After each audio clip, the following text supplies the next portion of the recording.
معراج پیغمبر سب نے پڑھی ہے، سنی ہے، روایتیں پڑھی ہیں. معراج میں ایک خاص ہدیہ اور تحفہ پیغمبر لے کے آئے. کیا؟ نماز. ایک جملہ کہوں، مقام مصطفیٰ یہ ہے کہ نماز جیسی عبادت کو معراج سے زمین پر لے کر آئے، اور ان کے پوتے زین العابدین کا کارنامہ یہ ہے کہ نماز کو زمین سے پھر مقام معراج پر پہنچا دیا.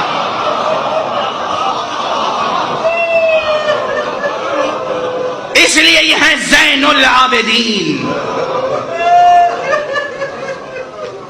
یہ زین العابدین ہے. کہاں سے کہاں نماز پہنچی ہے. ہم آپ کیا نماز پڑھیں گے، ہم آپ کیا استغفار کہیں گے، ہم آپ کیا تسبیح و تحمید الہی کریں گے.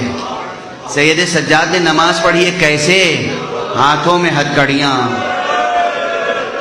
پاؤں میں بیڑیاں، کمر میں لنگر، گلے میں خاردار توق، لوہے کی زنجیروں سے اس کے علاوہ بھی جکڑ دیا گیا ہے. اور سید سجاد ہیں جو نمازیں پڑھتے چلے جا رہے ہیں. بس اب کچھ مسائل میں پڑھنے کی ضرورت ہے. بتائیے، کسی کے پاؤں میں بیڑی ڈال دی جائے، وہ ذرا تشہد کے لیے بیٹھ کے تو دکھا دے ہمیں. کسی کے ہاتھوں میں ہتھکڑی ہو، وہ تکبیر کے لیے ہاتھ اٹھا کے تو دکھائے، وہ قنوت کے لیے ہاتھ اٹھا کے تو دکھائے. کسی کے گلے میں خاردار توق ہو اور کمر میں لنگر، وہ ذرا رکوع میں جھک کے تو دکھائے. مگر یہ سید سجاد ہیں جنہوں نے مسلسل نمازیں پڑھی ہیں. اور میں قسم کھا کے کہہ سکتا ہوں، یہ سید سجاد ہیں جنہوں نے صرف واجب نمازیں نہیں پڑھی ہیں، نوافل بھی ترک نہیں ہوئے ہیں. اور وہ نوافل ہمارے آپ کی طرح نوافل نہیں ہیں. سجاد جتنے نوافل پڑھا کرتے تھے. ارے جب اس اسیر کنبے کی شان یہ ہے کہ سید سجاد نے گواہی دی ہے، میری پھوپھی زینب کی نماز شب بھی کہیں قضا نہ ہوئی.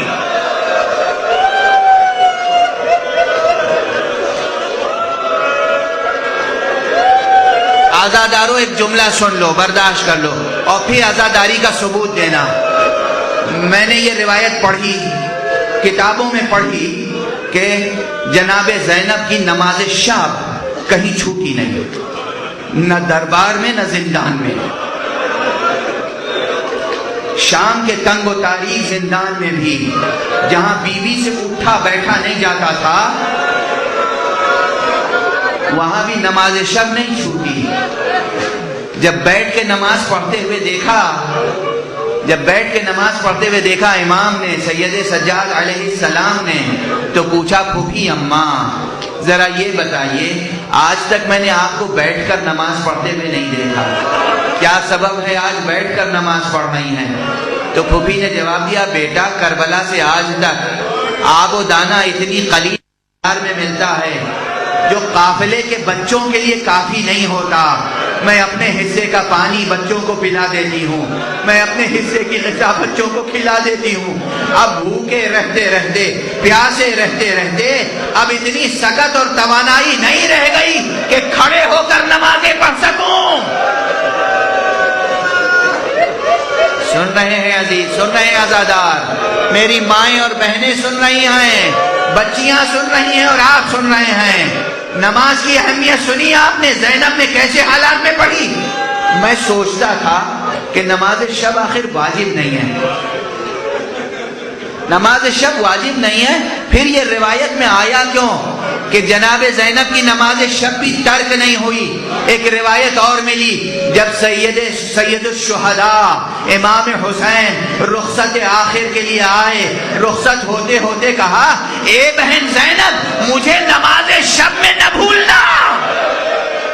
اب زینب کے لیے نماز شب حسین کی یاد بن گئی.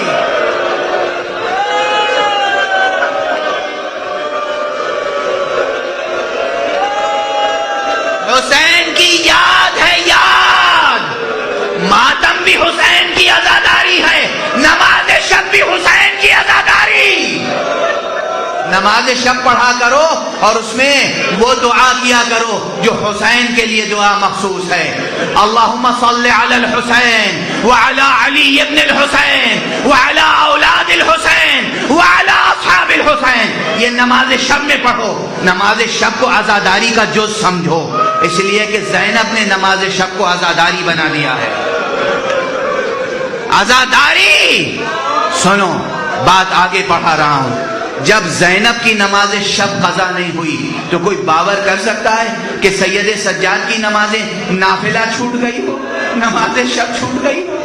نماز کہیں نہیں چھوٹی، حالانکہ ایسے ایسے موڑ آئے ہیں۔ بس اب ایک منظر ذکر کر دوں اور گفتگو ختم کر رہا ہوں۔ امام کی شہادت آج نہیں پڑھ سکوں گا، مجھ میں طاقت و سکت نہیں ہے۔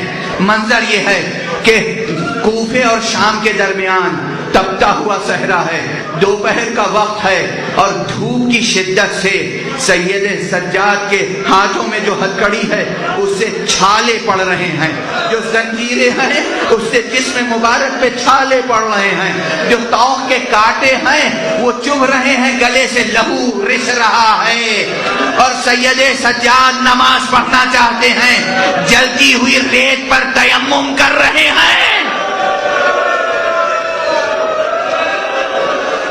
ظالم دشمن نے اپنے ٹھہرنے کے لیے خیمہ نصب کیا ہے، اسیروں کو دھوپ میں کھڑا کیا ہے، لیکن خیمہ بلند ہے، خیمے کا تھوڑا سا سایہ ریت پر پڑ رہا ہے، زمین پر پڑ رہا ہے۔ سید سجاد نے ظالم کی شقاوت کو نمایاں کرنے کے لیے ایک اقدام کیا ہے، راحت طلبی کے لیے نہیں، ظالم کی شقاوت کو نمایاں کرنے کے لیے آہستہ آہستہ زنجیروں کو سنبھالے ہوئے تیمم کرنے کے بعد اس سائے میں آ کے کھڑے ہوئے جو خیمے کا سایہ زمین پر پڑ رہا تھا۔ جیسے ہی زنجیر کی آواز خیمے کے اندر پہنچی، ظالم نے کہا اپنے غلام سے جا کے دیکھو یہ قیدی خیمے کے قریب کیوں آ رہا ہے۔ غلام نے جا کے کہا کہ یہ نماز پڑھنا چاہتے ہیں۔ کہا جا کے کہہ دو جہاں کھڑا کیا گیا ہے وہیں کھڑے ہو کے نماز پڑھیں، سائے میں کھڑے ہونے کی اجازت نہیں ہے۔ سید سجاد نے کہا میں خیمے کے اندر تو نہیں آ رہا ہوں، تیرے خواب و خور میں مخل نہیں ہو رہا ہوں، تیری راحت سلب نہیں کر رہا ہوں، یہ صحرا میں کھڑا ہوا ہوں۔ دشمن نکلا، خیمے سے نکلا ہاتھ میں تازیانہ لے کر، زینب نے دیکھا اور تڑپ گئی، بیٹا ابھی پھوپھی زندہ